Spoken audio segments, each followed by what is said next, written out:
Hello student, आप लोग का फिर से स्वागत है आपके अपने चैनल वाणिज्य शिक्षण में। आज मैं आप लोगों को स्थायी पूंजी खाता क्या है, किसे कहते हैं और इसे किस प्रकार से तैयार किया जाता है, इसके बारे में बताऊंगी। शुरू करने से पहले हमेशा की तरह मैं यही कहना चाहूँगी, जो वीडियो को नए देख रहे हैं वीडियो को लाइक और चैनल को सब्सक्राइब करना ना भूलें, ताकि वाणिज्य से संबंधित जानकारियाँ आप लोगों तक कंटिन्यू पहुँचती रहें। सॉरी, कभी कभी मैं आप लोगों को बहुत ही ज़्यादा लेट से वीडियो भेज पाती हूँ, इसके लिए माफ़ी है, लेकिन कोशिश हमेशा जारी रहेगी कि मैं आप लोगों तक वाणिज्य से संबंधित जानकारियाँ पहुँचाती रहूँ। तो सबसे पहले हम देखेंगे स्थायी पूंजी खाता क्या है। इससे आशय एक ऐसा खाता है जिसमें साझेदारी फर्म या किसी व्यवसाय में भागीदारों द्वारा लगाई गई मूल पूंजी और उसमें की गई दीर्घकालिक बढ़ोतरी या निकासी को रिकॉर्ड किया जाता है। इस खाते में केवल स्थायी प्रकृति के लेन देन ही दर्ज किए जाते हैं। इसमें स्थायी पूंजी अलग है क्या है और स्थायी पूंजी खाता अलग है। इन दोनों को हम अच्छे से समझेंगे, लेकिन सबसे पहले हम देखेंगे स्थायी पूंजी खाता क्या है। इसमें साझेदारी फर्म में किसी व्यवसाय से संबंधित उसके जो भी भागीदारी हैं, जो भी लाए या निकाले गए हैं, जो भी उसकी मूल पूंजी है, इन सभी का एक दीर्घकालिक उसमें होने वाली बढ़ोतरी या फिर निकासी को रिकॉर्ड किया जाता है। इस खाते में केवल स्थायी प्रकृति के लेन देन ही क्या किए जाते हैं, दर्ज किए जाते हैं। ये आपका स्थायी पूंजी खाता कहलाता है। और इसमें केवल स्थायी लेन देन ही दर्ज किए जाते हैं। इसमें होता है मूल पूंजी का निवेश, पूंजी में स्थायी वृद्धि, पूंजी की स्थायी निकासी। इसमें मूल पूंजी का जो निवेश किया गया है उसके बारे में, पूंजी में स्थायी वृद्धि हो रही है या पूंजी की स्थायी वृद्धि में स्थायी पूंजी में से निकासी हो रही है, इन सभी का स्थायी पूंजी खाता में रिकॉर्ड रखा जाता है। अब सबसे पहले जैसा कि मैंने कहा कि स्थायी पूंजी और स्थायी पूंजी खाता अलग है, इन दोनों को हम अच्छे से समझ लेते हैं। सबसे पहले हम देखेंगे स्थायी पूंजी को। दीर्घकालिक निवेश की गई ये क्या होती है, पूंजी होती है। लंबे समय के लिए किया गया यह निवेश की एक पूंजी होती है। और स्थायी पूंजी खाता, इसमें स्थायी जो भी पूंजी के लेखांकन की एक विशेष पद्धति है। दोनों का अर्थ और उपयोग अलग अलग है, यह एक ही नहीं है। स्थायी पूंजी खाता और स्थायी पूंजी ये दोनों अलग अलग हैं। स्थायी पूंजी खाता में स्थायी जो मूल पूंजी है, निवेश है, निकासी है, इनके बारे में रिकॉर्ड रखा जाता है। और स्थायी पूंजी क्या है, जो दीर्घकाल के लिए निवेश की गई पूंजी जो होती है वो स्थायी पूंजी है। अब हम और भी देखते हैं जानकारियाँ, विशेषताएं। अब हम देखते हैं स्थायी पूंजी खाता की विशेषताएं। सबसे पहले हम देखेंगे स्थिरता। इस खाते की शेष राशि सामान्यतः स्थिर रहती है।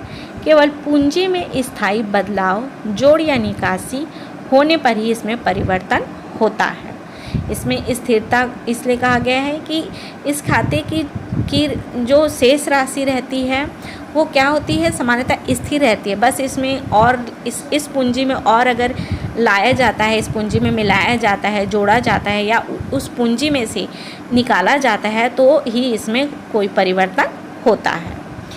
दूसरा है दो खातों की आवश्यकता। प्रत्येक साझेदार के लिए दो खाते बनाए जाते हैं, एक पूंजी खाता और एक चालू खाता। फिर है आपका समायोजन। लाभ, हानि, वेतन, कमीशन आदि चालू खाते में किए जाते हैं। पूंजी खाते में केवल निवेश और निकासी, जैसे कि दो खाते बनाए जाते हैं, उसमें समायोजन जो है लाभ, हानि, वेतन, कमीशन आदि ये सब क्या होते हैं, चालू खाते में दर्ज किए जाते हैं। और पूंजी खाते में केवल निकाला गया और जो निवेश किया गया वो उन्हीं चीज़ों का रिकॉर्ड रखा जाता है। उपयोग।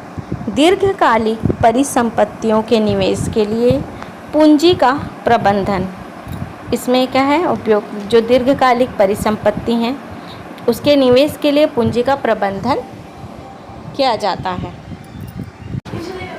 लेखा प्रबंधन, पूंजी खाते में केवल पूंजी निवेश और स्थायी निकासी दर्ज होती है। लाभ, हानि, वेतन, कमीशन आदि के लिए चालू खाता अलग से रखा जाता है, जिसमें पूंजी खाता स्थिर बना रहता है और लेखांकन में पारदर्शिता आती है। पूंजी खाते में निवेश और स्थायी निकासी दर्ज होते हैं। इसका लेखा का जो प्रबंधन है उस कार्य को इसमें बताया गया है। और बाकी चालू खाते में आपका वेतन, कमीशन आदि के बारे में रिकॉर्ड रखा जाता है, जिससे क्या होता है, पूंजी खाते की जो स्थिरता है वो लेखांकन में पारदर्शिता बनी रहती है, क्लियर रहती है। इसका लेखा प्रबंधन के तरीके के बारे में बताया गया है। अब हम देखते हैं बैलेंस शीट में प्रस्तुति। स्थायी पूंजी विधि में पूंजी और चालू दोनों खाते बैलेंस शीट में दिखाई जाते हैं, जबकि परिवर्तनशील पूंजी विधि में केवल पूंजी खाता दिखाया जाता है।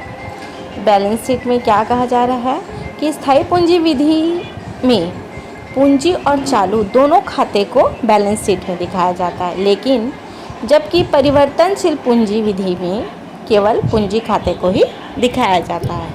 बैलेंस शीट की प्रस्तुति के बारे में विवरण किया गया है। यह उसकी विशेषता है कि स्थायी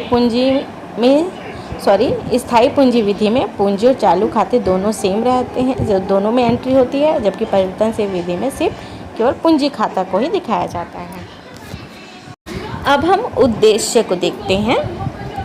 स्थायी पूंजी खाता का मुख्य उद्देश्य साझेदारी या व्यवसाय में पूंजी निवेश और उससे संबंधित स्थायी लेन देन का स्पष्ट और सटीक रिकॉर्ड रखना है। इसके मुख्य उद्देश्य निम्नलिखित हैं। पहला है मूल पूंजी निवेश का लेखा जोखा। साझेदारों द्वारा फर्म में डाली गई प्रारंभिक पूंजी और भविष्य में की गई स्थायी पूंजी वृद्धि या निकासी को रिकॉर्ड रखना इसका उद्देश्य है। इसमें है साझेदारों द्वारा फर्म में डाली गई प्रारंभिक जो पूंजी है, भविष्य में की गई जो उसकी स्थायी पूंजी में वृद्धि है या निकासी है, इन सब के बारे में वो क्या करता है, रिकॉर्ड रखता है। दूसरा है पूंजी में स्थायित्व बनाए रखना। इस खाते में केवल पूंजी से संबंधित स्थायी परिवर्तन जैसे अतिरिक्त पूंजी निवेश या स्थायी निकासी दर्ज होते हैं, जिससे पूंजी की वास्तविक स्थिति स्पष्ट रहती है। पूंजी में स्थायित्व बनाए रखने के लिए इस खाते में क्या होता है, स्थायी पूंजी खाते में, कि इसमें केवल पूंजी से संबंधित स्थायी परिवर्तन जैसे अतिरिक्त पूंजी और निवेश कर रहे हैं या स्थायी निकासी हो रहे हैं, इन्हीं के बारे में एंट्री किया जाता है, रिकॉर्ड रखा जाता है, जिससे कि पूंजी की वास्तविकता बनी रहती है। तीसरा है लेन देन में पारदर्शिता और सटीकता।